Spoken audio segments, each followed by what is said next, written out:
Hi, good evening, and welcome to this week's installment of the Minority Report. I'm Marlon David, your host, and we are back again this week. A very thrilling, if I must say, week, filled with a number of activities, filled with a number of conversations and things happening in the public domain throughout Tobago that I know has been actually grabbing and getting the attention of much of the general public. If it's one thing that I must say now, is that we have so many more persons interested and becoming interested in what is happening in terms of the management of the resources of the island of Tobago, and this is commendable. And I dare say I must also thank even the media, across the media houses, for carrying this information near and far throughout the length and breadth of Tobago. Number one in that category is the team at Tobago Updates, who again I would extend congratulations.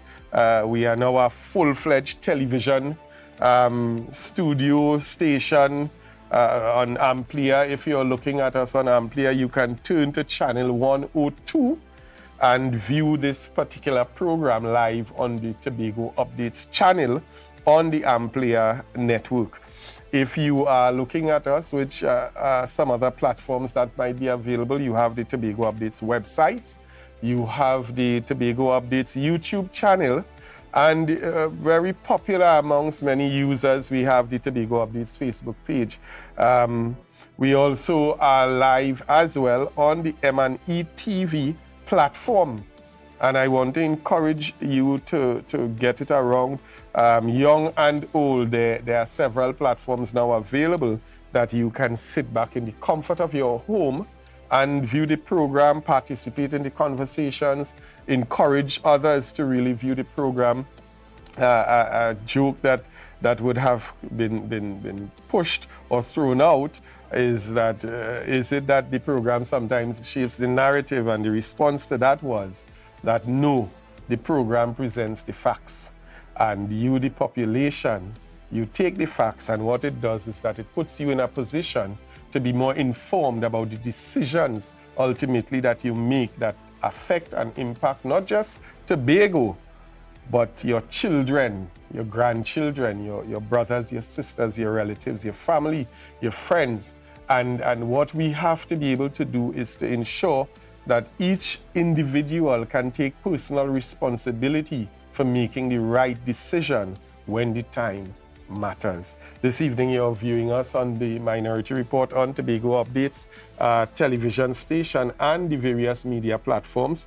If you are willing to contribute via comment, send your recommendation, you want to send an issue, you want to raise a concern, you can do so by WhatsApping 284-6597.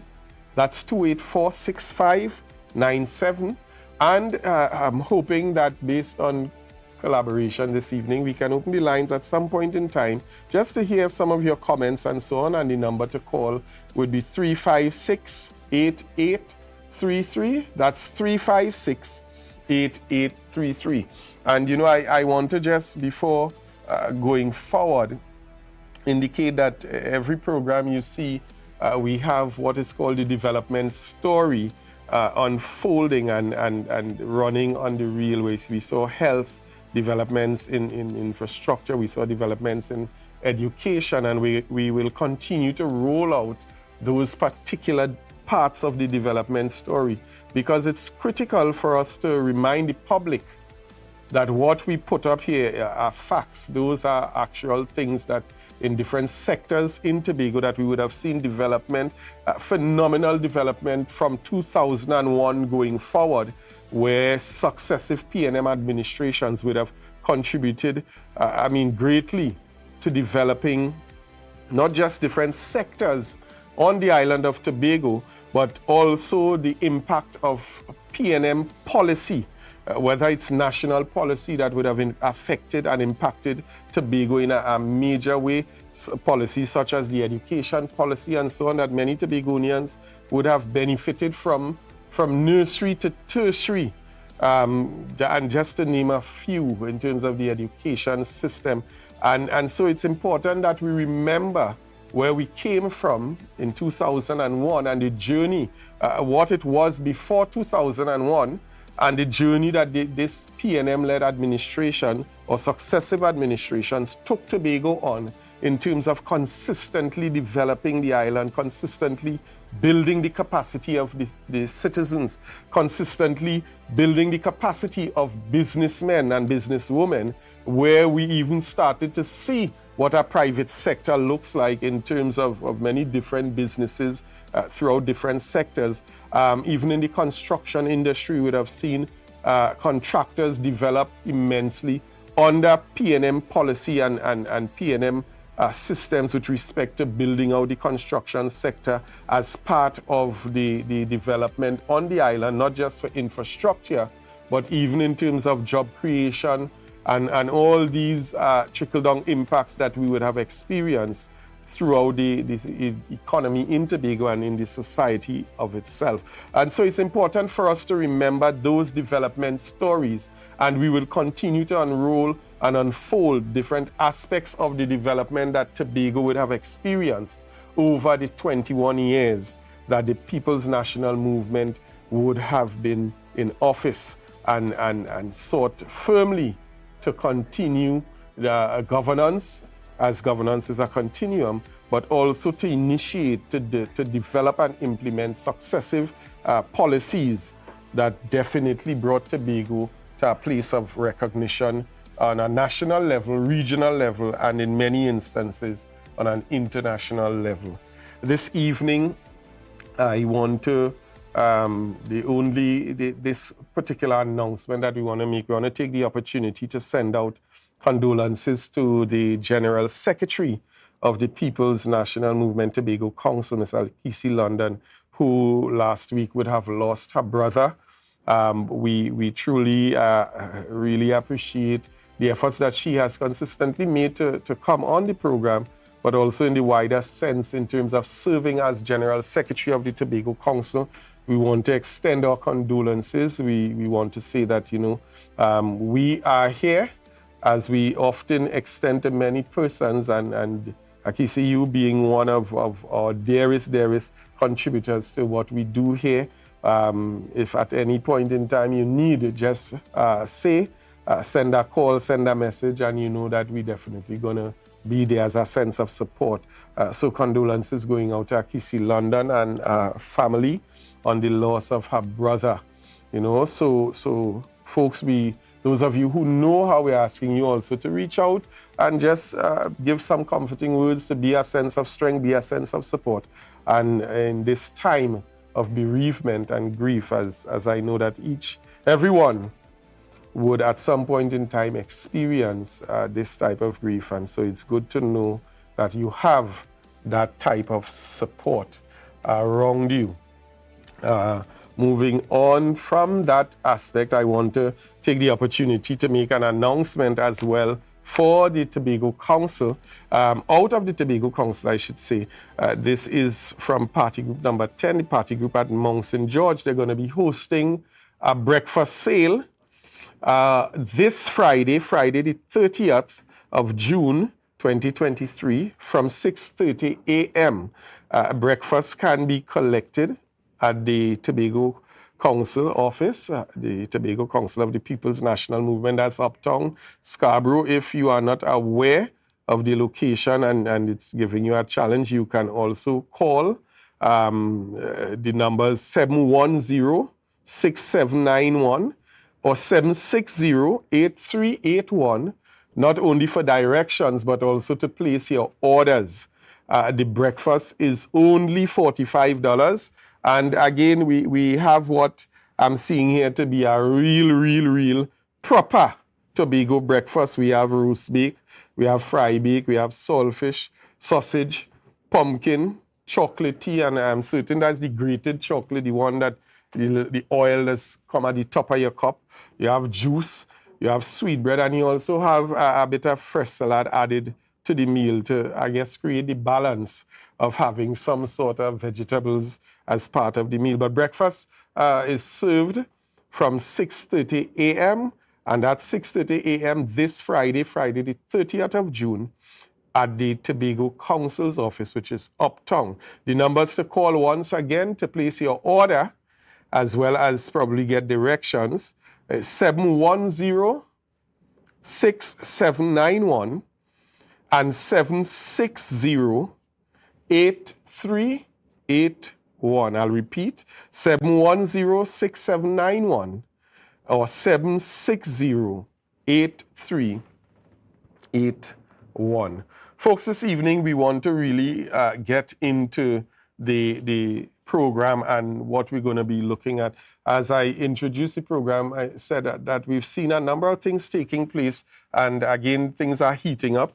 Well, one thing that is really synonymous is that this week is budget week, and we would have all heard a presentation yesterday, and later in this week, we are going to be seeing the minority leader and team also addressing some of the things that were spoken of. So we would have had that yesterday, and let me also announce at this time that this week we're going to be having a double dose of the Minority Report. Those of you who are logged on, I want you to spread the word. Tomorrow night is also going to be part 2. Tonight is going to set some context for what we're going to be looking at tomorrow night. And tomorrow night we're going to open the discussions up, which are going to take us into the budget debate on Thursday as the minority leader and minority councillor enter the House and present their budget debate presentation. So this evening, what we're going to do, we have a couple reports, we have a couple interviews that we want to pull up, we want to listen to. It's going to create some context for some of the discussions that we saw building out after the sitting on last Thursday, where we saw the minority leader and the minority councillor exit the House of Assembly. And I know many persons may even still have been perplexed as to the reason why.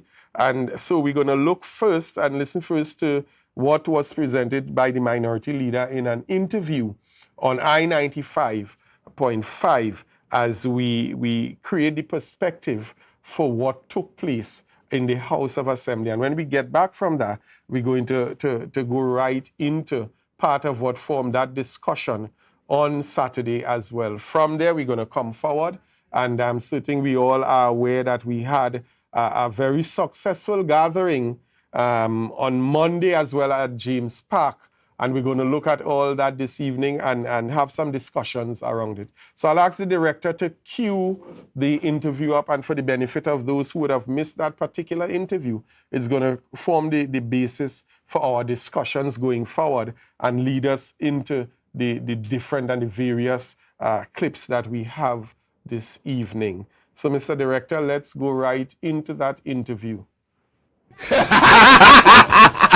Brian is here, and we'll talk with them in a short, but before that, they are part of the conversation this morning, dealing with the issues around Trinidad and Tobago. But speaking about Tobago, let's go to Tobago. John, Jenny, and Brian. We have online who, John Gill? Mr. Kelvin Morris, minority leader in the THA. Good morning to you, Morning, sir. Mr. Morris. Good morning, John and John. How are you? Like you all have a full house this morning, man. Yeah, good morning, Sister Jenny and Brother Brian. Yes. Pleasant good morning to you, Mr. Morris. How are you? How are things in Tobago? Tobago is quite interesting at this time. Let me also say good morning to all of Trinidad and Tobago, the beautiful Twin Island Republic that we all are so proud and love. I like how you put that. Ensure that we keep it together. I like how you put that. And you're on fire on Tuesday, but listen to you.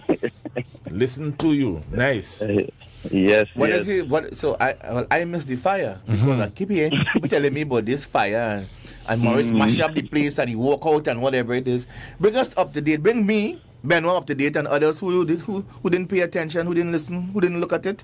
Bring us up to date. What took place in that is what they call in the chamber. Yeah, we was in fire both in the chamber and then in Charlottesville. So let's do the chamber first. But you was fire in the chamber too and fire outside in Charlottesville too. Plenty fire. Clearly you're drinking back of water. Anyhow. Go ahead, short. Talk to us. What's happening out there in Tobago? Before I share the contents of what transpired on Thursday, I just want to say, and it takes me no pleasure, John, to say this, but the Chief Secretary, Mr. Fale Chavez Augustine, is now a clear and present danger, not just to Tobagonians and Trinidad and Tobago, but to his own self at this time. Because I cannot for the life of me understand that a man that is already challenged with issues in front of the police and the Integrity Commission would misuse the Tobago House of Assembly legislature in the way he did on Thursday. And what I'm speaking to is a statement that was approved, because usually when we have our sittings, we deal mainly with motions on anything that is dealing with policy that they may want to implement and so forth. But for some reason, the administration decided to forego the motions which allow for debate, that is for them to present their position and we are able to respond and rebut, to come to the House, and we were told that what was approved as the subject of the motion, of the statement, was for them to come to discuss the achievements of the Assembly during the fiscal period 2022 to 2023. Assemblyman Morris, was she aware? If so, if she was really aware, or not aware, I should say, why did she not stop the Chief Secretary from continuing with his the way he wanted to dictate the proceedings of the Assembly that morning? Before you answer, while I understand Brian's question, I don't want you to be in any trouble. Yes. I was going to respond that way to just allow Brian info.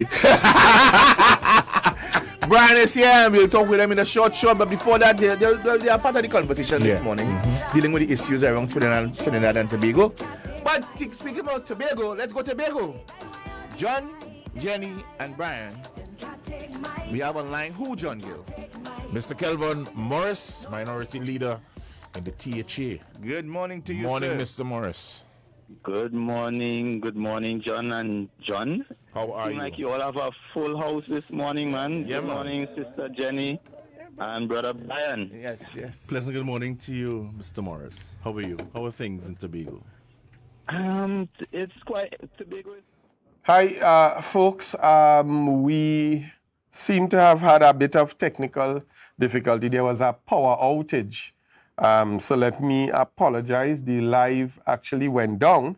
There was a power outage and all the lights in studio and the equipment flickered off and came back on just a little while ago. So for those of you who would have been locked on to the live, you would have realized that the live ended. That was not because the program ended, but because of the technical difficulty that we experienced. So we will go back into the program and we're going to start the interview once more so that we can all follow. So, Mr. Director, are we back up and running? We are back that on we the all line. are so proud and love. I And like how want you to put ensure that. that we keep it together. I like how you put that. And you're on fire on Tuesday, but I listen to you. Listen to you. Nice.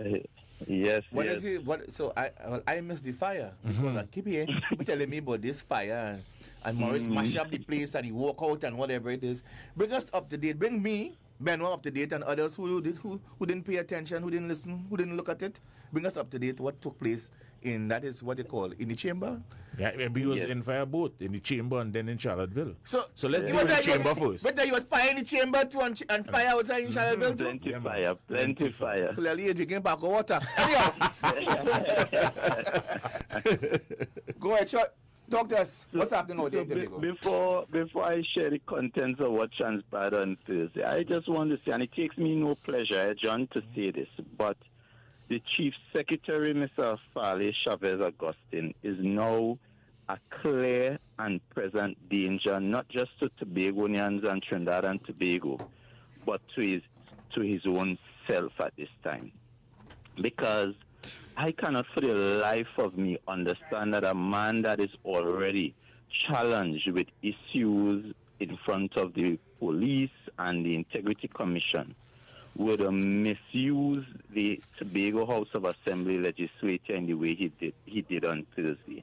And what I'm speaking to is a statement that was approved, because usually when we have our sittings, we deal mainly with motions on anything that is dealing with policy that they may want to implement and so forth. But for some reason, the administration decided to forego the motions which allow for debate, that is for them to present their position and we are able to respond and rebut, to come to the House, and we were told that what was approved as the subject of the motion, of the statement, was for them to come to discuss the achievements of the Assembly during the fiscal period 2022 to 2023.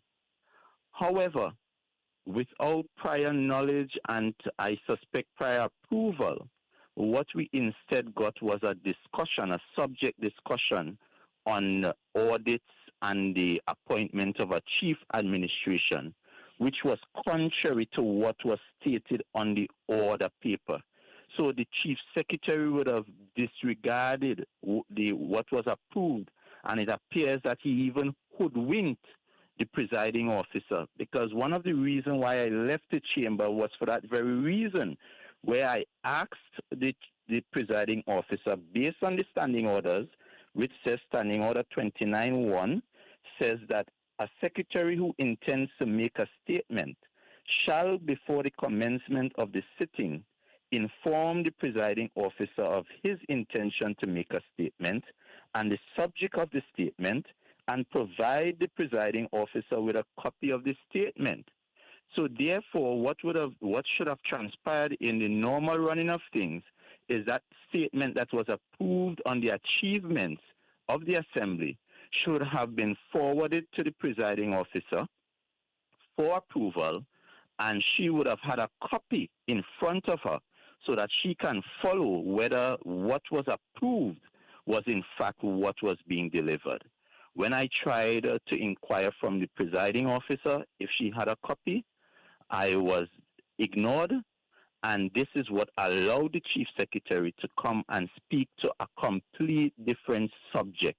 And that again shows how dangerous this chief secretary is, how disingenuous this chief secretary is, and how deceptive. And I don't know for the life of me how we can now trust a man like that, who will send to the House one statement, one subject statement treating with achievements, and then come and read a whole different thing. It is clear that this chief secretary just cannot be trusted. Okay, so before you go on, I want to play something from, I believe she was once the, help me, Morris. Presiding officer. Presiding officer. Yeah. Oh my God, her name is Soyafat. Yeah, Dr. Denise Soyafat. And Yeah. I believe I heard her in the news making the point, something adding to what you were saying, and she said that the chief secretary misled the House. Clearly, the chief secretary misled the House, and it is my intention to take the chief secretary via motion of privileges to the Privileges Committee for consideration, for that very reason, because what would have transpired is an abuse and a misuse of the parliamentary privileges afforded to members, where the chief secretary hoodwinked the presiding officer in terms of the subject of the statement that was approved and the subject of the statement that was delivered. It was two completely different statements, and therefore that is something that now the Privileges Committee of the House would have to determine and adjudicate over. Listen to this, please. Former presiding officer Dr. Denise Soyafat Angus told News Center 5 what occurred in the House on Thursday is cause for concern. And therefore, I could only come to one conclusion, that the chief secretary intentionally misled the House in terms of what was being discussed. And And there's only one way to treat with that. Misleading the House, he has to be sent to the Privileges Committee for them to deal with it. Dr. Sawyer Fatangas stated the statement made at the Assembly chamber by Chief Secretary Fali Augustine was contrary to the order paper. And therefore, when I heard that the statement being made was about the Prime Minister and the whole situation, the fiasco of having or not having a chief administrator, I had to ask myself, is this what the presiding officer is presiding over? Or was she hoodwinked in not knowing that this would be the statement? And therefore, where, how would it have been stopped? Reporting for News Center 5, I am Elizabeth Williams. So, Kelvin Morris, are you in agreement with Dr. Denise Sawyer-Fat-Angus? Certainly, Dr. Angus, who was also a former presiding officer and who understands the standing orders, she is definitely on point in this situation. And therefore, there leaves more question and answers, because the other question is, why was he allowed to continue to read that statement which was not approved? And more than that, it appears to me that this autocratic style of the chief secretary, this creeping dictator and dictatorship that we are seeing outside of the Tobago House of Assembly, is now creeping inside of the Tobago House of Assembly, where it seems that the chief secretary, who is just a member of the House, seems to be also controlling what happens at the chair. Okay. Brian, you have any question for Kelvin Morris? Yes, good morning again, Assemblyman Morris. Yes, good morning, Sir Minority Brian. Leader. I would like to ask you whether or not you believe that the presiding officer was really and truly hoodwinked, or was she aware? And if so, if she was really aware, or not aware, I should say, why did she not stop the chief secretary from continuing with his the way he wanted to dictate the proceedings of the assembly that morning? Before you answer, while I understand Brian's question, I don't want you to be in any trouble. Yes. I was going to respond that way to just allow inform Brian that the decisions of the chair is one that you, as a member, you're really not allowed to question. What I would say, though, and inform the public, according to Standing Order 29.5, once a statement is made by a member, that statement shall be circulated to all members. And that statement was made on Thursday the 22nd. Today is Saturday the 24th. And I can tell you, as a member of the House, I know the minority councillor, we have received a copy of said statement. Therefore, the question again is, if the statement resided with the office of the presiding officer, how come up to this point we have not received the statement? And I leave that question there for those with the relevant answers to so respond. Jenny, you have a question for Well, good morning, Minority Leader, Mr. Good Morris. Morning, Jenny. Good morning. How are you doing, Sister Jenny? I'm okay, my dear, and good morning to Tobago if they are locked on and listening. Mr. Morris, you all are very generous when you all call Fali Chavez Augustine Chief Secretary in my book.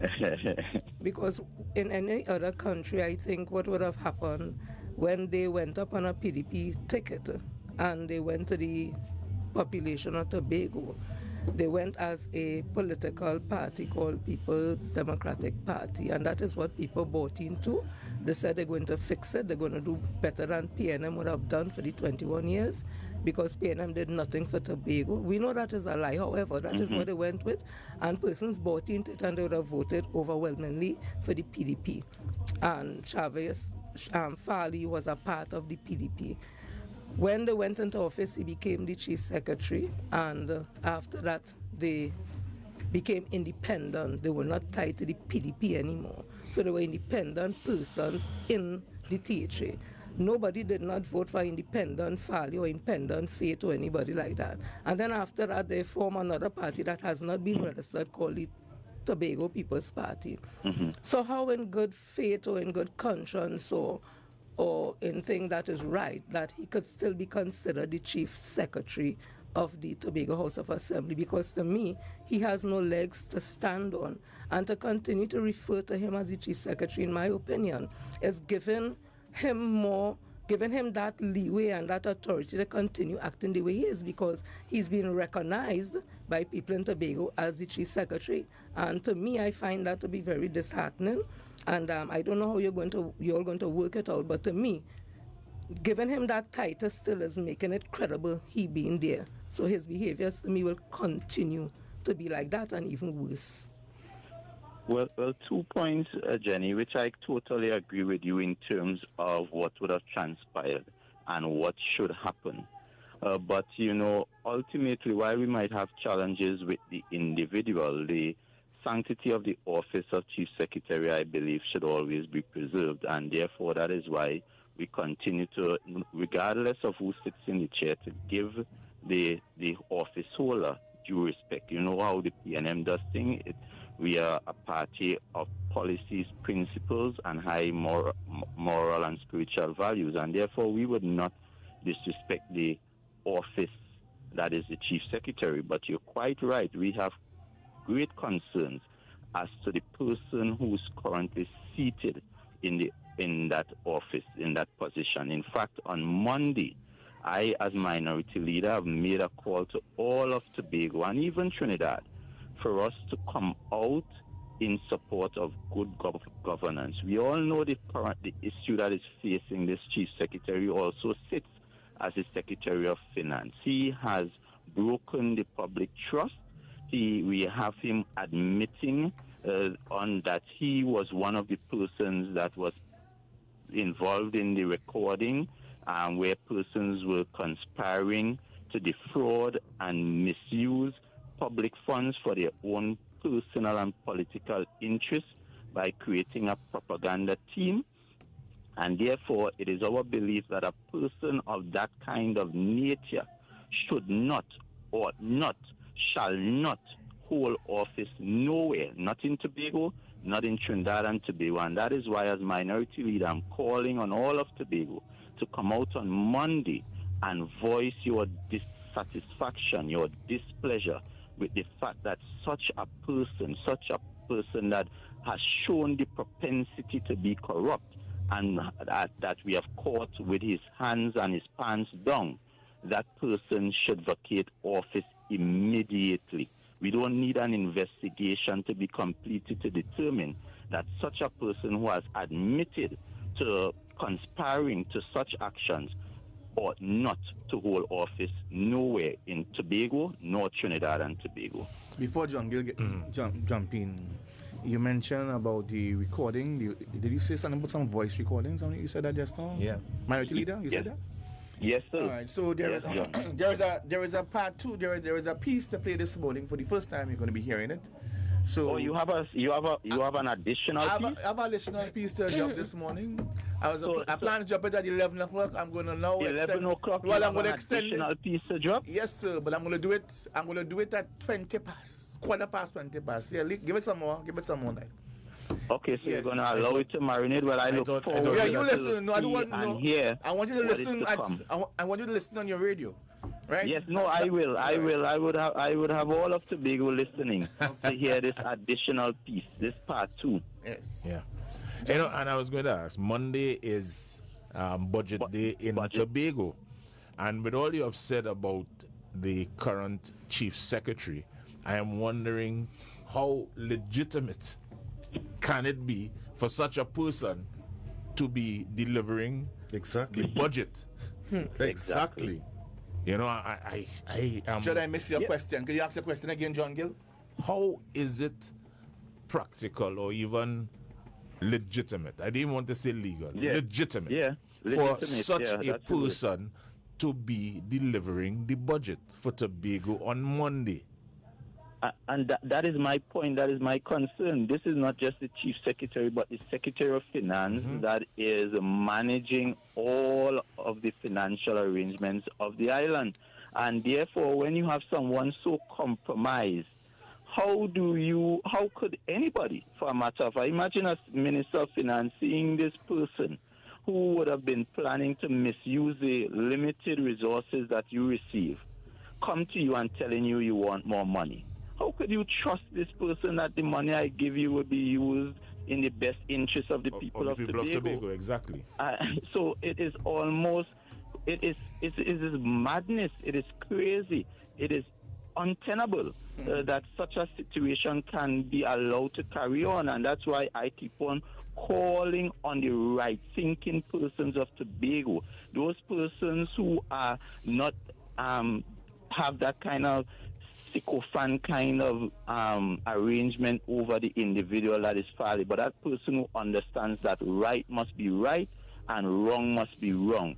We all need to come out in one voice. We all need to show as a matter of force and principle that we in Tobago will not allow such a person to continue running the affairs of the island. Interestingly, I mean, if this was an ethical person, a person with high moral standards, he should recuse himself.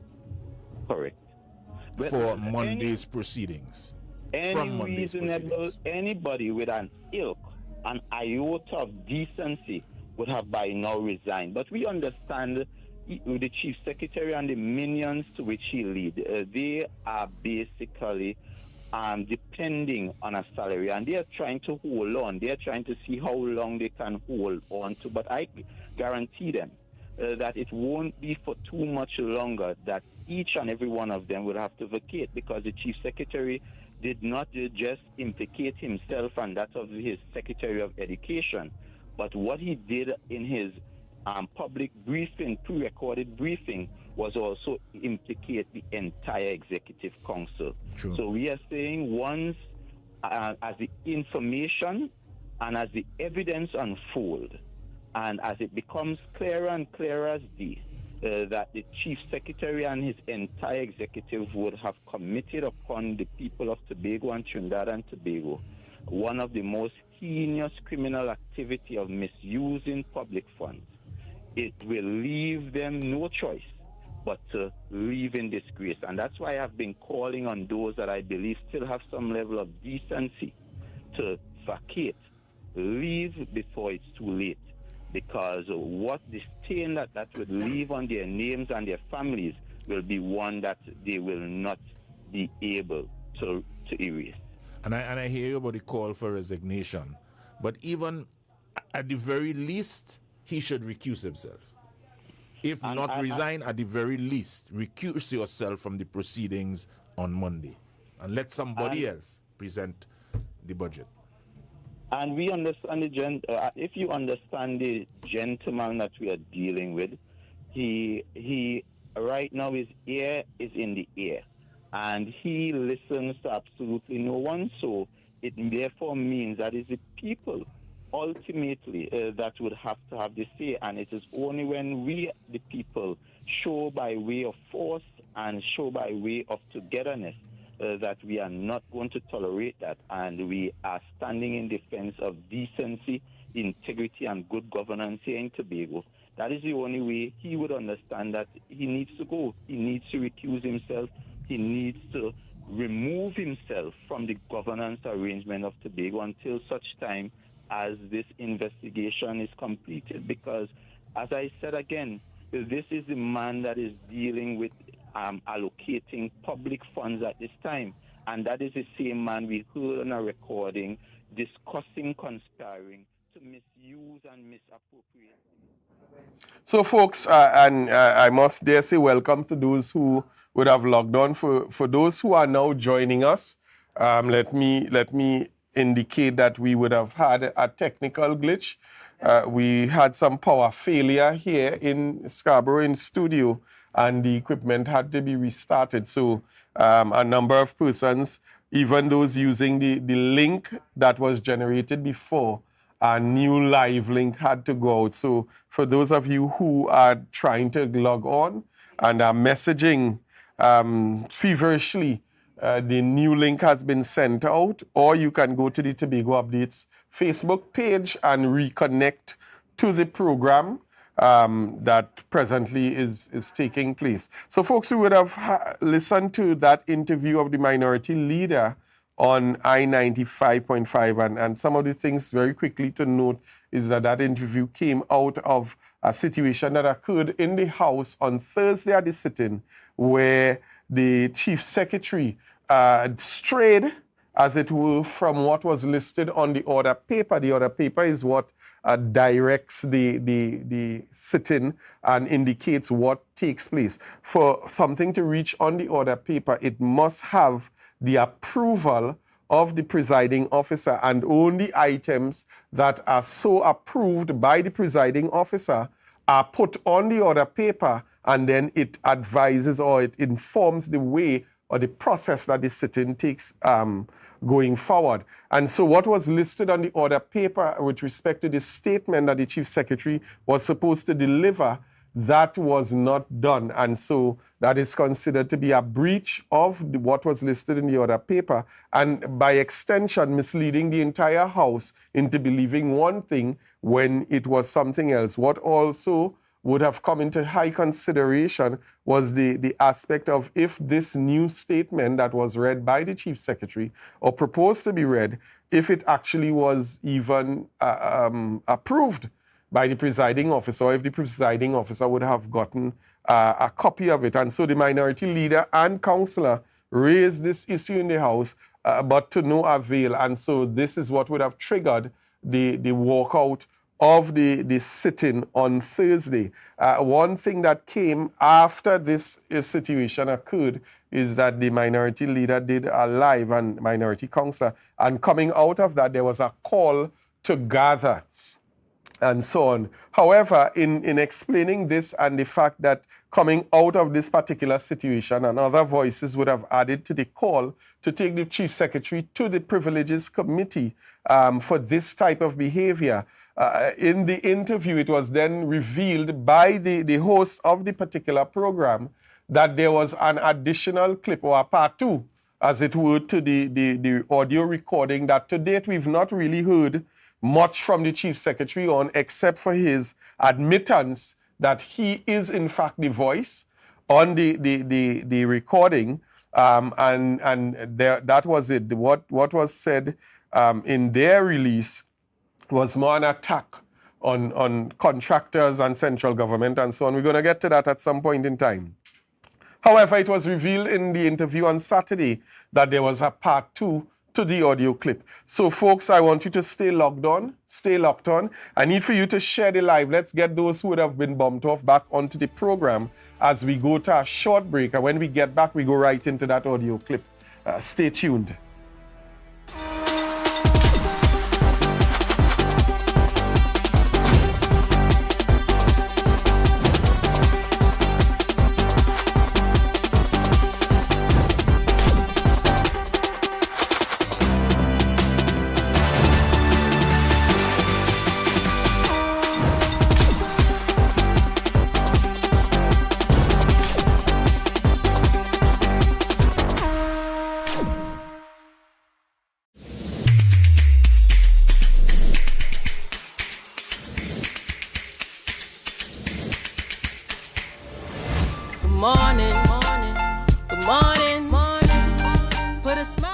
Jimmy's Holiday Resorts has 1, 2, and 3 bedroom, fully self-contained apartments located at the heart of Crown Point. Minutes walk to the popular beaches, restaurants, bars, and the airport. Enjoy our amazing amenities such as fully equipped apartments, complete with Wi-Fi, AC, TV, and a pool, and a mini-mart on the compound. Call 639-8292 or 8929. Jimmy's Holiday Resorts is your family's home away from home.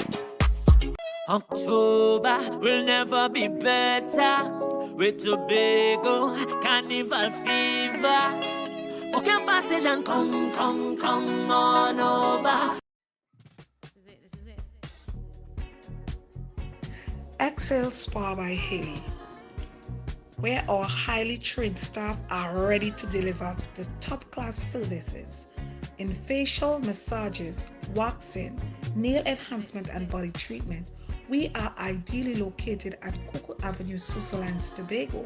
You can find us on Instagram, Facebook, TripAdvisor, or you can call us on 730-0149. Excel Spa by Haley. Relax, renew, and rejuvenate.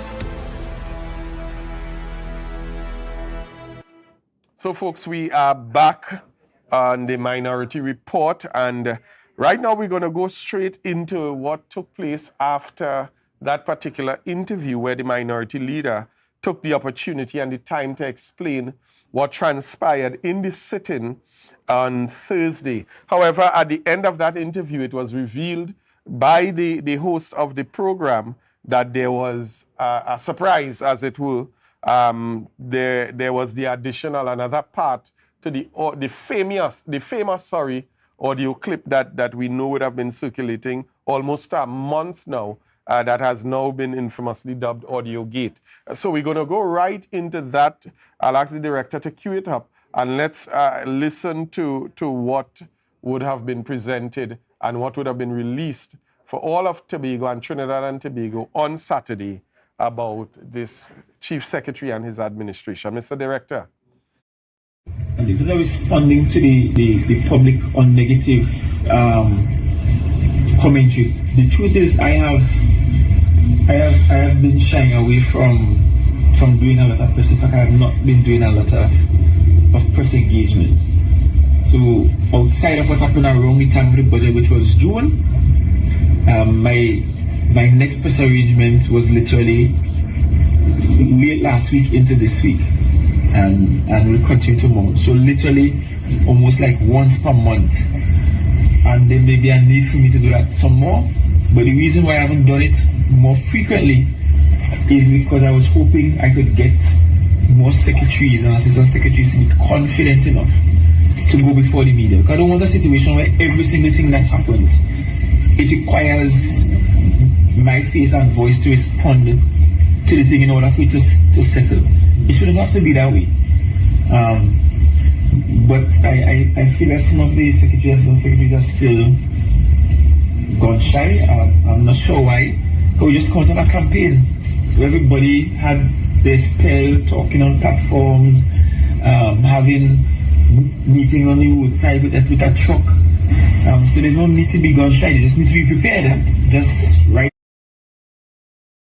your speaking notes as much as possible, as a way of ensuring that we could manage the PR. And there are some things. I mean, I'm happy the PR group reformulating itself, because there are some things I will like said or done that really and truly shouldn't come from me. There are leaks I would like to have put out there. If I'm out on Facebook daily, leak, people will think I know what to do. And eventually it will lose its thing. But if there are leaks mysteriously popping up that shows our opponents in bad light, then that works in our favor. It doesn't matter where the leaks come from. So we need to identify a clear channel, and there's not just PR, we're talking propaganda now. A little bit different from just PR, which is about shaping the narrative. Propaganda. See, propaganda machinery, that we need. We need a solid propaganda machinery. The PR will deal with the nice stuff, the press release, they will do a press conference, they call the media here, they write a letter, write to the media, they will call in, do an interview, that kind of thing. But we need some propagandists sooner rather than than later. Some people who... A commerce committee. Yeah, I don't want to call it that, but a team that will reshape the public narrative. Because here's the thing, even with what the political leader is doing in Trinidad, what is required is a shaping of the narrative, one way or the other. And in many instances, we should get ahead of whatever is out there, shape the conversations. So you see Liz post a story. One of the tricks we figured out during the election campaign was, if you go to Liz's story and you comment first, it influences all the other, well, most of the other comments that follows. So the key, so we used to have a propagandist, as soon as you post a story, go to comment first, and it starts to color, and influence who comments thereafter. Because one of the two things will happen: either all supporters will jump on and repeat it, or the conversation moves from what the story is about to debating what the propagandist puts on the list post. But the point is, we have to have some people dedicated to do that work. Find some people. You have to be a last. And that is why the PR team, sorry to interject you, that is why the PR team proposed that we sit and we work out these different elements and then come back and find a way to incorporate them into a system where they actually are remunerated and handsomely too for it. Is now is not no time but just the thanks and whatever again, because they will be dedicated. No, I agree. Find a way to I agree. Even if it is find the plan, create a plan, the strategy or whatever, bring it here once you get approval. Where it's 13 people now. You might just need 5 or 7 to do strict PR, so you could do some propaganda. Whether they're going to use fake profiles, whether they're going to use their own profiles, whatever they do. And what you will have to consider is finding a way to employ people on the THA side. Could be menial tasks. We don't have to pay. Yeah, most of them kind of got a way to Chanel, and we found that. And most of them kind of get employed already. Yeah. So that's the others who not employed to bring them in, because they are happy to do the thing on the side voluntarily. Once we employ them 8 to 4 in a lucrative. So they get income. Yes, that is what we know. So we will organize. And that will help. That will help even with as I was indicating. With the challenge you raised in terms of how to organize responding to the moves in Trinidad, that can help in shaping the narrative. Because about shaping the narrative. I don't want us to stop campaigning and then switch it back on. Some people turn off election and turn it back on next election because it might be too late. Then I mean, as of now, the truth is, people think the minority leader dumb. They think he's talking stupidness. They're stupid in the teeth when they hear him talk. But you don't know, tides just change. I'm sure some people used to stick their teeth when they see us as minority talking to. And they used to say, well, but probably not then. It wasn't this bad. It wasn't this bad, to be honest. It was like an underdog story. Yeah. So it wasn't so bad. But the thing is, we can never tell where breezes come from to do formatting, right? You can never tell if we may wake up a day 2-3 years from now and he finds some favor, some grounding with what he's saying. So we shouldn't leave it for granted that the public not buying into what the opposition is saying now. But we should find ways to respond to it. They are still using the same strategy from during the election.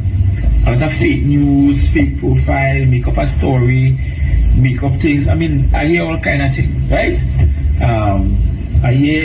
I hire Watson side woman. I hear I put Trevor side woman on a board. I hear all kind of things. Fake girlfriend on board, Zoisha boyfriend on board, Zoisha like little boys, all kind of things. So they continue the same strategy. But the truth is we have not been responding to any of them. But and that's what I'm saying.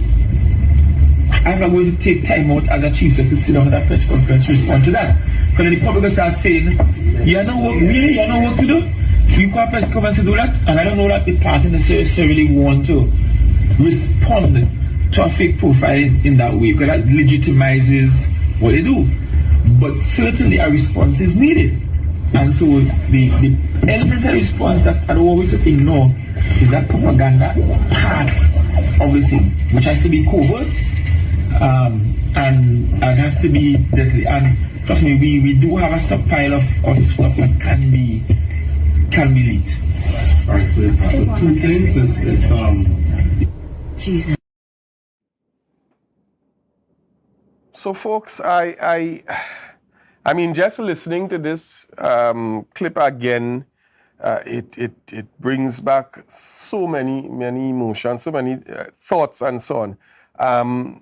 This is an administration led by the highest office holder in the island of Tobago, the chief secretary, sitting and having a conversation of how to defraud the treasury of funds, how to put persons who in many cases are not qualified for positions into lucrative paying jobs, high paying jobs, as indicated by the Secretary of Education, whose voice we heard, into positions within the THA's service to simply spread propaganda. And I would have given the definition of propaganda a couple of weeks ago, where it directly relates to spreading misinformation and misleading people for the sake of political gain of either an individual or a party. So let us not be fooled by those who are trying to say that propaganda is just about, building a narrative. No, it's directly related to spreading false information. And the chief secretary, who boasts about himself being a teacher, and as we heard from his political leader prior, he has a degree in linguistics, so I'm certain he understands what the term propaganda means. And when you listen to this clip and you hear how many times he would have stressed on the importance of that propaganda machine to change the narrative, to control the narrative, to spread and influence people's behavior, indicating clearly that they even were doing it since the elections. So that in itself, that statement clearly indicates that this is a conversation that took place in office. And several other indicators would have pointed to the fact that this conversation not only took place, but that many things discussed have been implemented. And as we would have looked at even last week, the minority leader would have mentioned it, the minority councillor spoke on it, several other voices. We heard Dr. Vanessa James, we heard Reginald Dumas, we heard even the former presiding officer, Dr. Angus, speak to it and explain the aspect of what conspiracy is. And I mean, there are a number of breaches here that would have been identified. And I think even this particular addition and the extension to the clip, this is horrendous to say the least. It is a total disregard and disrespect to everyone who would have put their trust in this administration, thinking that they were coming into office to actually make an effort to put people first and to do the work that they were called upon to do. So folks, we would have heard, those of you who didn't hear it, you would have had the opportunity to hear this extended clip. And I mean, I'm shuddering to think if there is more to this, as it seems as if various platforms or media houses seem to be getting it piece by piece, and it's as if putting together an entire puzzle that when we look at the big picture, all we see is an administration that is self-serving and that has its intention to destroy Tobago. After 21 years or so of an administration of successive PNM administrations who took the time, who spent countless hours and weeks and months and years developing different sectors and capacity of persons on the island of Tobago, here it is almost 2 years into their first and only term. This administration has almost brought the island to a complete halt. And we see the reason why, because they are still campaigning. Now, folks, coming out of this, and again, this took all of us by surprise, we want to move forward to the call that actually came by the minority leader to now come out in James Park. And that call was issued coming out of the sit-in, but having this information released on Saturday, it further solidified the call for us to come out and persons to come out in James Park on Monday to show a sign of solidarity against what, I mean, we're seeing it here. This is not just an administration that is defrauding Tobago. It is an administration that is a creeping, or as some persons say, a runaway dictatorship.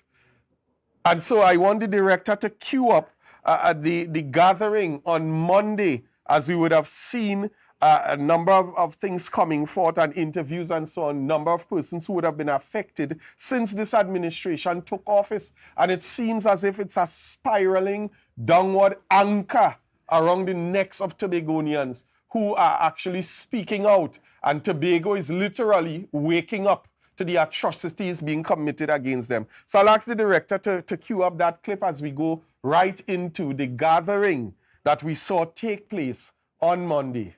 I want us to start off, let us hold hands and let us start off with a word of prayer, because without God nothing is possible, and with God everything is possible. So Marilyn, we'll call you to come back again to start us off with a word of prayer, Reverend Brother Marilyn. I'll ask us all to just raise the hand of the person that you're holding on to. This is an act of submission to the will of God, and we know the voice of the people is the voice of God. Father, we thank you today, God. We thank you for being with us this morning.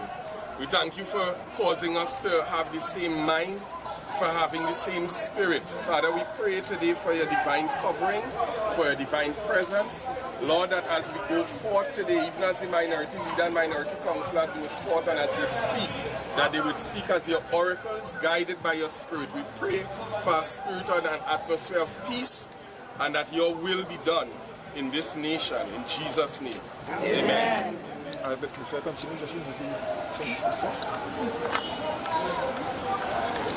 So, good morning once again, everyone.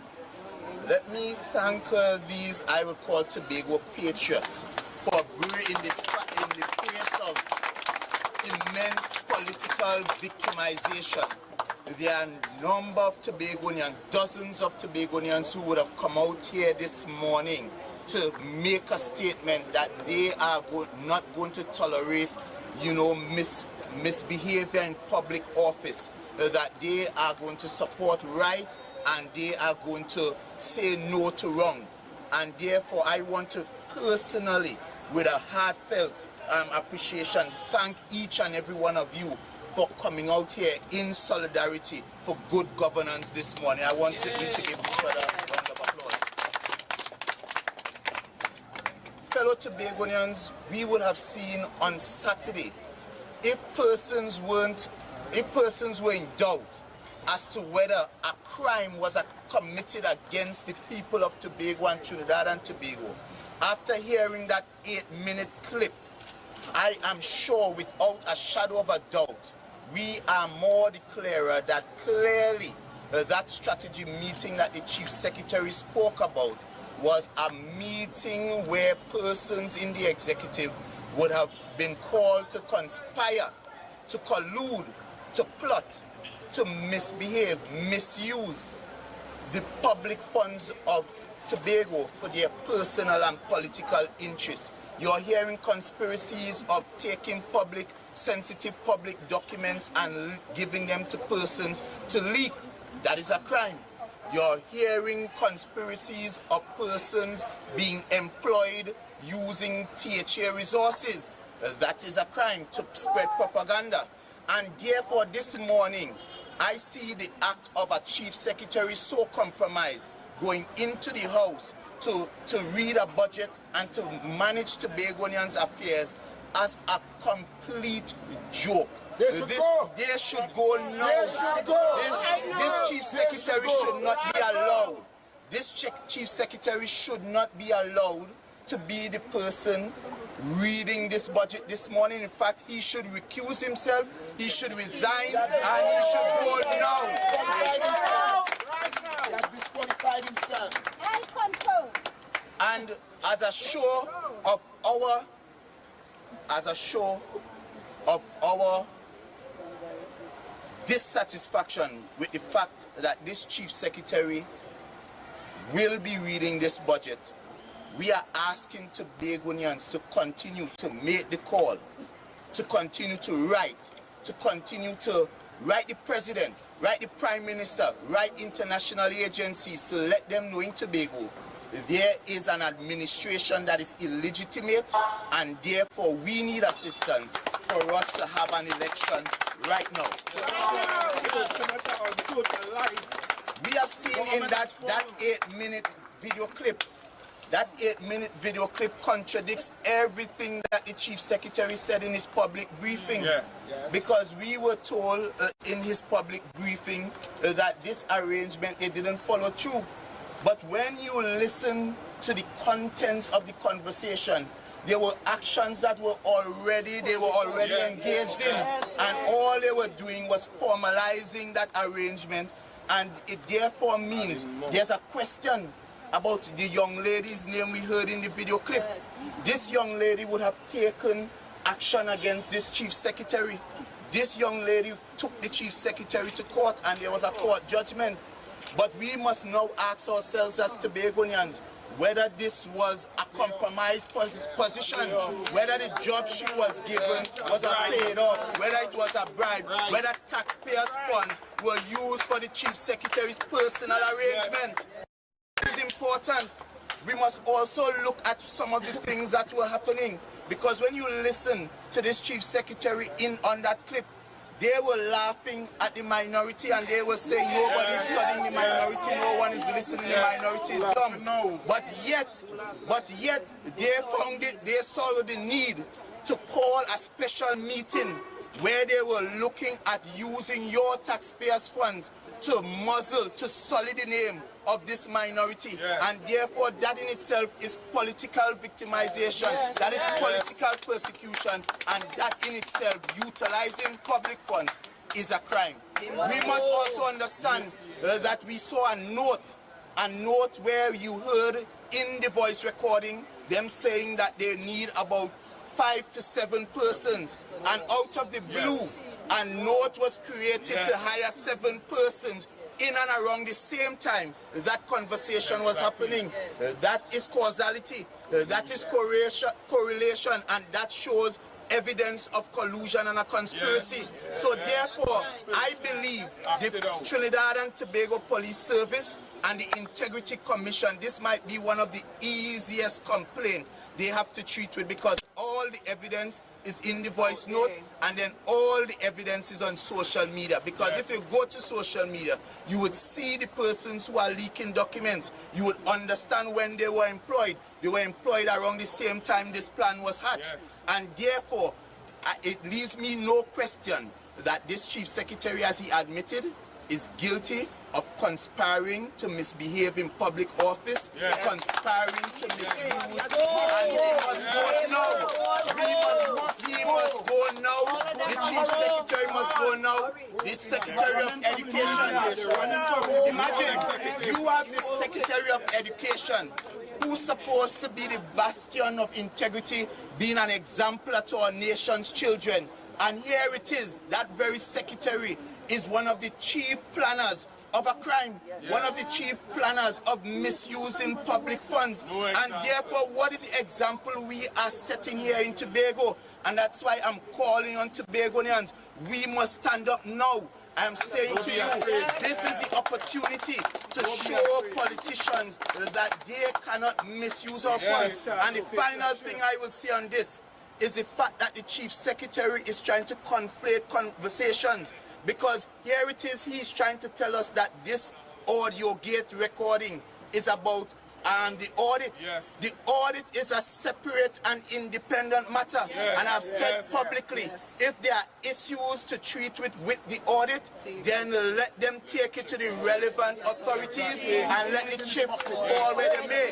But on this situation is a situation that was hatched by the Chief Secretary himself. No contractor paid him to go into a room and sit down to conspire to rob taxpayers. No contractor, not the PNM, paid him to call all his executive and plan ways as to how they can use public funds to get a one-up on their political opponents for their personal good and their personal benefit. So this issue of AudioGate must be treated on its very merit, and therefore we must not allow the Chief Secretary to sideline and distract us about audit. If he has an audit, let him treat with the audit. But we have in front of us a clear audio recording where a Chief Secretary, the highest office whole line Tobago, is planning, plotting, conspiring to misuse our scarce public funds, to do their dirty deeds, to do their wickedness against Tobagonians. And that, my dear friends, requires the Chief Secretary to resign and resign now. So I want you all to join. Fali must go. Fali must go. Fali must go. Fali must go. Fali must go. Fali must go. Okay, so my name is Aisha McKnight. Well, it's almost a year ago we were all fired, and I'm saying fired under the guise of restructuring at which department? CPEP department, under the Division of Community Development. Again, they said that we were managers and we were political hires, but we are talking about people who are quite qualified and educated to do what they were doing. People who are now struggling to make ends meet. People who are still at home, not working, can't find jobs. People who are on a blacklist. Because even if we apply, because they told us to apply, so that we can be redeployed after this so-called restructuring process. But none of that has happened. Very few persons have been hired. And when I say few, I mean I could probably count them on one hand. And since then, it has been a struggle. The bills need to be paid. Persons who had loans need to pay their loans. Debt collectors are calling every single day. So this is the position that this administration has put a lot of persons in, because it's not just the CPEP department, but several other departments throughout the THA, several other individuals throughout the THA have been fired under the guise of restructuring and what they call political hires. How are you surviving? Honestly, by the grace of God. Only by the grace of God, because I have been just doing part-time work, but since December of last year, I've been totally out of work. So it's only because of the grace of God I am standing here today.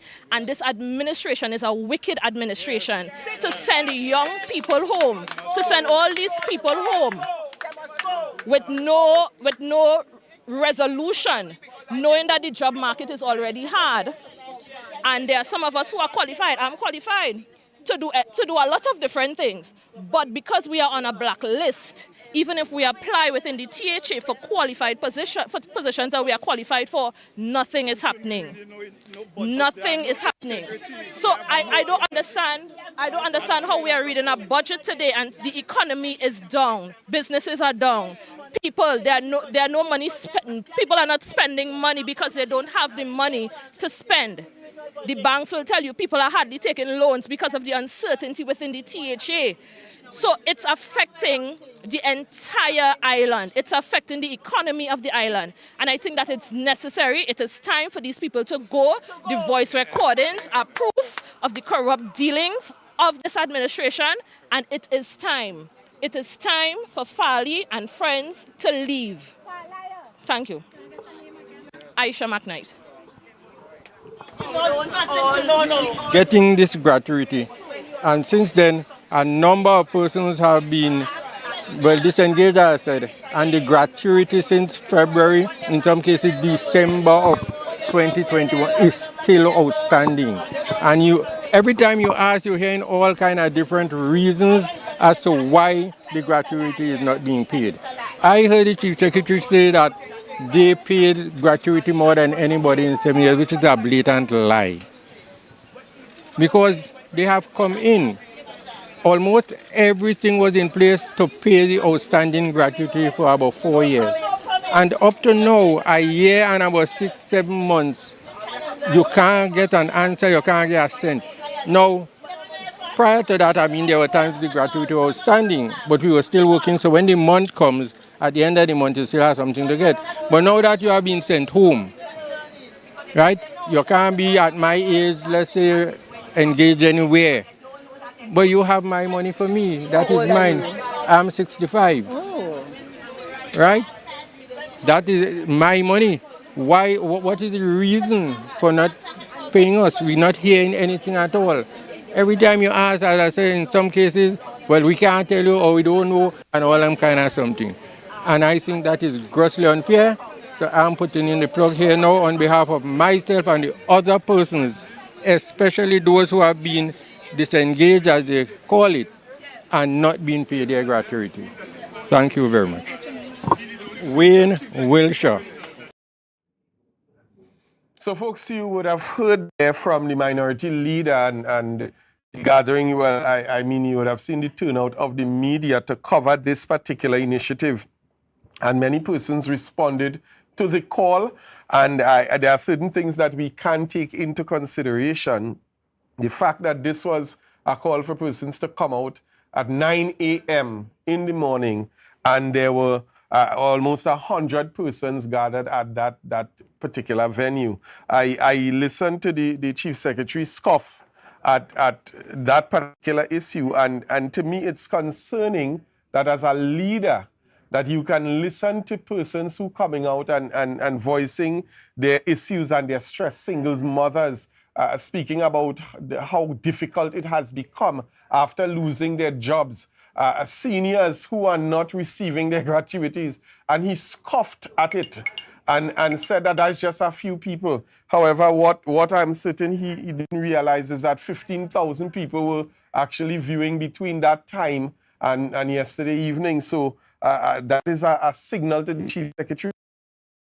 Came forward in the minority leaders address, and some of the things to note is that we have an illegitimate administration. These people came in on a PDP ticket. In about 6 months, there was a breaking up. They moved away from being PDP members. They all resigned, and they called themselves independents. And they went again on a narrative drive with the very persons who they are paying and giving jobs to come out and create narratives, and some of them coming on the media and sitting in interviews and talking a lot of nonsense to convince Tobago that there was nothing wrong with being independents, and that they all were now taking up those positions, and the act was silent on it. And then they convinced the island that, listen, this is the best position for us to take up now. But it was short-lived, because then we saw the very same persons who were saying that the position of independent is the best one. We saw them come together in a failed attempt to launch on the first day that they would have called for the so-called party launch. And that was a failed launch, and they again confused and confuffled their members. And they tried to launch a party, which up to now, we've not seen the Chief Secretary even return to make any statement as interim political leader of the TPP if the registration process has been completed, giving members information. Nothing has taken place, so we only have to assume. And so what we are saying is that this administration is an illegitimate administration because they came in on one ticket and have since transitioned over two times, and we may very well see a third time. So the gathering was a very successful one, and what was a failed attempt is the TPP trying to rally a counter gathering or a counter protest, which I understand by two persons who were contacted by them. It failed miserably, and so they were not able to turn up in James Park at that hour of the morning. Persons shied away from it as well, and we saw as well some sort of support. I support Farley page created, but what was noteworthy is that this Chief Secretary so considers only himself, just as he did when he sold out the entire executive, that we've not seen I support Zia page, and I want to know if they will jump out and try to create that now. So folks, we want to go right into the final segment where we go into the briefing where the minority leader would have spoken after the budget presentation made by the Chief Secretary. And so we're going to go right into that. I'll ask the director to take us in. Tobagonians are living a complete nightmare. You're hearing achievements such as they would have raised social support assistance from 500 to 1,000. But I'm sure all of you can attest to the number of persons still finding it very difficult to provide basic food items for their family. As a matter of fact, just this morning, I had 2 single mothers call me, telling me about situations where they applied to the Division of Health and they are unable to receive food support. So then I asked the question, what is the sense of raising this food support if the persons who really need the support cannot get the support? I also said Tobagonians are living a nightmare, because when you look at the situation where so many promises were made, both on the campaign trail and during the last fiscal package, and yet when you tick off the boxes, many of those promises remain unfulfilled. Take, for instance, the ex gratia. Tobagonians voted, many of them, thousands, voted for an ex gratia of $10,000. And even after telling us that they would pay this ex gratia December of last year, we come to another budget presentation and not one word on that budget, on that ex gratia. And the question is, how can we as Tobagonians truthfully trust a man that just cannot hold true to his word? What the Chief Secretary purports to be and what the Chief Secretary actually does are 2 completely different things. As we speak right now, we are hearing the Chief Secretary over and over making mention about corruption of the past administration. But at the same time, there's an audio recording where this very same Chief Secretary is plotting, conspiring to defraud the state of public funds for personal and political interests. You're hearing the Chief Secretary in his presentation today, after going on social media disrespectfully so, to tell the Prime Minister, stay out of Tobago's business, is now in the chamber saying, well, we want you to mind out. How could you really trust this man? It seems like the Chief Secretary has multiple personality, because what the person that speaks at one point and this person that speaks at another point seems to be 2 completely different persons. And it is in that regard I want to remind the Chief Secretary, whereas a fiscal policy might have some good things in it, there are 3 key factors that treats with development. One is political stability. And when you look at this current administration, they came in as PDP, they then declared themselves independent, and then they tried to hijack the Tobago House of Assembly under a new party name that no one voted for. So at this point in time, there's political chaos and instability, because even they do not seem to know who they really are. Because at this point, we don't know if they are independents or if they are belonging to this new party that they call themselves the Tobago People's Party. The other issue, the other key factor is public trust and confidence. We have currently, by the Chief Secretary's own admission, an executive council that is now under police investigation.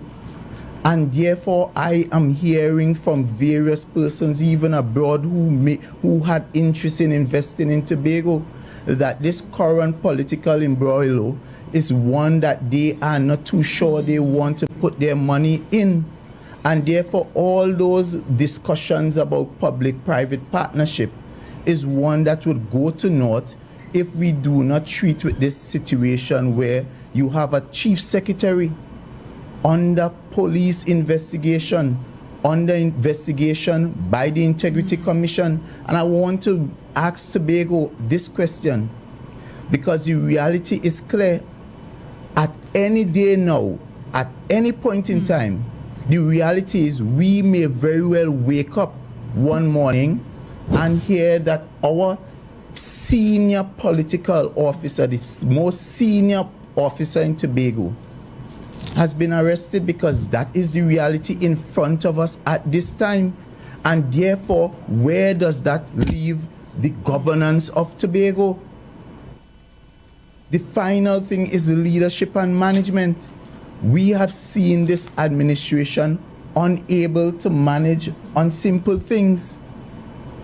The Scarborough Sec situation that he mentioned, after promising Scarborough Sec that the school arrangement was in train and on board and it would be delivered, we are hearing from tutor that they have not had the kind of consultations that were promised.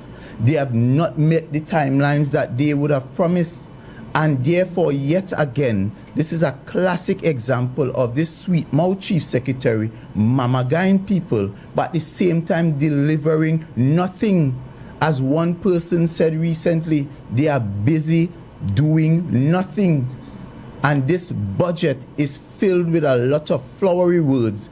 But when at the end of the day, if you punch it like how it does get cheese sticks and those things, a lot of air, but little food for the people of Tobago. And it's quite disappointing. I am quite disappointed. Thank you so much. If you have any questions.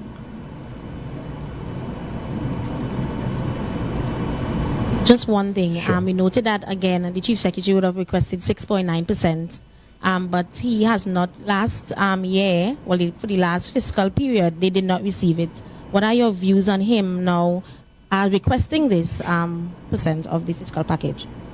Well, as I said, the Chief Secretary continues to live his dream, while Tobagonians have to live with the reality of the nightmare. Because at the end of the day, here it is, you would have gone through an exercise where previously you used to tell the previous administration, lower their gaze, understanding that what you ask for, you're not going to get. And having gone through that process last year, asking for 6.9% and recognizing that the normal trend of the basic 4.03% thereabout is what is allotted to you, don't you think that a discerning chief secretary, a chief secretary who understands what he wants to do, would now bring that to a more realistic perspective? And I'm happy you asked him that question today, and I must commend you for that question. Because while he's there trying to hoodwink Tobagonians, telling them that they deserve 6.9%, which I agree, but if the point is as well, had he agreed, because you would remember the Chief Secretary was one of those persons who out of hand rejected that Tobago Island government bill. And there and then, in their black and white, was a provision to give Tobagonians the very thing that you are asking for. So without even having to make a case, you were going to get that 6.9%, which should have meant this budget that he's now predicating on, that 6.9%, 4-point-something billion, he would have had that as a minimum, and there would have been additional arrangements for Tobago to get more. But coming back to the question, the reality is that you're now preparing people for things that you just cannot deliver, because we know the reality is the budget allocation would remain somewhere around 4.03%. And the other question has to be as well, this Chief Secretary, notwithstanding the challenges, would have received one of the largest allocation in the history of the Tobago House of Assembly. And we have to ask ourselves the question, is Tobago and Tobagonians better off having received one of the largest allocation last year? The question is no. Are the contractors in Tobago better off? The answer is no. Because when you look at it, this administration is guilty of giving back or handing out or spiriting away over 20% of Tobago's overall allocation. When you look at that newspaper article by The Guardian and you look at the persons who were able to benefit, almost 20%, almost $400 million of Tobago's money was spirited away outside of Tobago. And you ask Express, sorry, the Express article by Anna Ramdas. Yes.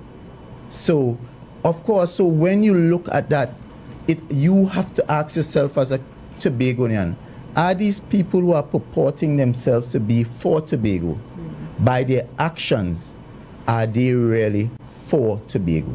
Just piggybacking on that point, you mentioned that it's unrealistic for him to come with the chief secretary come with 6.9%. But however, based on the dispute resolutions recommendations, it's within the range, and you mentioned it. Do you think that still Tobago deserves this? Tobago should still receive this based on what is recommended? But the reality is, if we are to take Tobago's development in a holistic sense, more than that 4.03% is spent in Tobago. Look, right now we are having an airport development that is costing over $1.5 billion. In fact, in previous years under the People's National Movement, and that's why we say it's always better to have collaboration. When you work in a partnership with the central government, you are able to derive additional benefits. Down at Cove, that Cove project alone was about $2 billion. You would recall the government was willing to treat with a marina that would have cost over another $1 billion. So it is not to say that Tobago does not receive anywhere close to the overall 6.9, but what we are saying, traditionally, historically, that is the allocation that Tobago is given to treat specifically with the 5th schedule matters. Mr. Morris, over the weekend, there was talk of you taking the Chief Secretary to the Privileges Committee. Can you just elaborate on that? Yes, that matter is still under consideration, and of course, because we now go on recess after this period of discussion, that matter would come up in the next session sometime in September. But definitely we are going to pursue that matter because we just received the statement, and the statement we received was a completely different statement to that what we were told was approved. So that in all essence is complete and it also speaks to the character of the person, because when you look at this situation, it is a situation where perhaps even the presiding officer was hoodwinked, and we now have to ask the question whether the presiding officer also was hoodwinked by the chief secretary.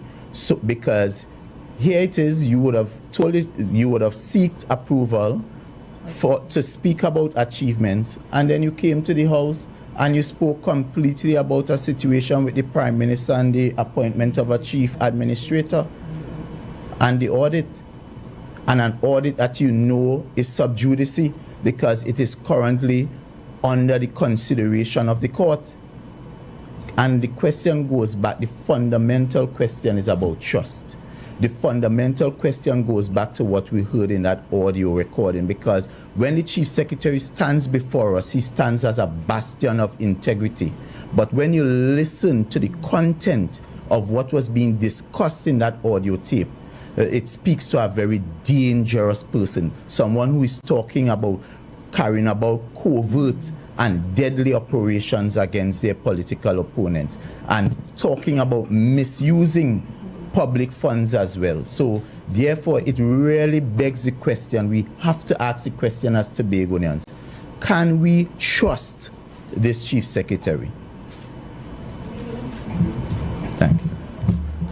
So if there's no more questions, it's been a long day and I have to now prepare my response. I guarantee you I won't put you through the of 3.5 hours of response, but it would be very direct. And of course, we are preparing, the People's National Movement that is preparing to return Tobago to good governance, stable governance, governance that would benefit all of Tobago. It's about minding Tobagonians' business and taking us into a future that would be prosperous for us all.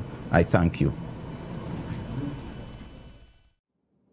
So, folks, we want to thank you. I thank the minority leader and minority councillor for their comments coming out of the budget presentation. I want to apologize to folks. We seem to have had a number of technical glitches tonight. The Facebook page where most persons were logged on, that actually, I don't know if there's a virus, but the Facebook page literally went down and cannot be restarted. And so that would have accounted for those viewers who were looking at the program on Facebook being immediately cut off before we would have gone into the post-budget presentation briefing. So I do apologize to those of you who would have transitioned over to the YouTube page. But what I can say is that part 2 of the Minority Report is going to be aired tomorrow night from 8 p.m. And I know that by that time we are going to have all these issues sorted out. And so we're going to be digging a bit deeper. Interesting topic tomorrow night, setting the tone as we head into the budget debate on Thursday. So I'm going to encourage you to really log in and get as many persons on board as well. We're going to have the Facebook platform up as well. We're going to have channel 102 on Amplia. We're going to have the YouTube channel up and functional. Let's get as many persons logged in so that Tobagonians and all of Tobago can have the information as we set the platform for the debate, the presentation being made by the minority leader and minority councillor on Thursday to give clarity, to give guidance, and to bring light to what we saw and can only say was a shell of a budget presentation made by the Chief Secretary on Monday, which isn't anchored to anything and doesn't give Tobago and Tobagonians any sight of a glimmer of hope in the foreseeable future. So folks, we've come to the end of our programming for this evening. I want to reiterate the call that tomorrow evening we're going to continue with part 2 of the program. We're going to have a full house where we have the minority leader, minority councillor, and a number of guests in studio participating in that particular conversation. So it's going to be an exciting and interesting evening as the stage is set for the Thursday budget debate presentations to be made. And I will encourage you, do not miss tomorrow night's program as we continue to present the facts, as we continue to hold this administration accountable, as we continue to challenge this administration to do what is right and to maintain integrity in office. And if it is impossible to do so, step aside and let those who understand governance provide leadership to the island of Tobago. Hi folks, I'm Marlon David, and this has been the Minority Report. It's been interesting being with you, and we look forward to seeing you tomorrow evening at 8 p.m. on this network, the Tobago Updates Network. Have a good night.